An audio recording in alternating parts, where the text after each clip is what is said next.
Yes, আমরা চলে এসেছি ডাইনোসরদের দুনিয়াতে। আরে স্যার, আমি তো কোনো ডাইনোসরই দেখতে পারতাছি না। আরে হ্যাঁ, সেটাই তো। আরে স্যার, এইদিকে দেখো, এইদিকে তো অনেক ছোট ছোট ডাইনোসর। আরে হ্যাঁ, কিন্তু এরা এত ছোট কেন? আরে স্যার, সেটা আমি কিভাবে বলবো? আরে সেটাই তো, তুই কিভাবে বলবি?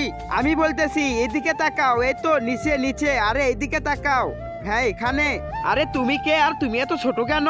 আরে আমিও তোমাদের মতো ডাইনোসরের দুনিয়াতে ঘুরতে এসেছি, আর আমার একটা ভুলের কারণে আমি আজ এত ছোট হয়ে গেছি। আর সব ডাইনোসররা ছোট হয়ে গেছে, আমি সত্যি করে বলছি। আমাকে বাঁচান, দুনিয়াতে নিয়ে যাও। আরে তুমি কোনো চিন্তাই করো না, আমি অনেক বড় বিজ্ঞানী।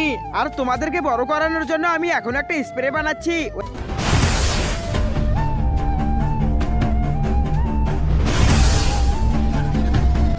বন্ধুরা, তোমরা তো মেয়েদের ডান্স ভিডিওতে লাইক সাবস্ক্রাইব করো। আজকে দেখি প্রাণপ্রিয় মায়ের জন্য কে কে লাইক সাবস্ক্রাইব করে। যারা মায়ের ভিডিও ভালোবাসো না তারা লাইক সাবস্ক্রাইব থেকে দূরে থাকো। আরে থ্যাংক ইউ স্যার, আমাদের সবাইকে বড় করানোর জন্য। আরে কোনো সমস্যা না, এবার চলো। আরে বাপরে, এরা তোকে খেয়ে ফেললো, তাড়াতাড়ি পালা।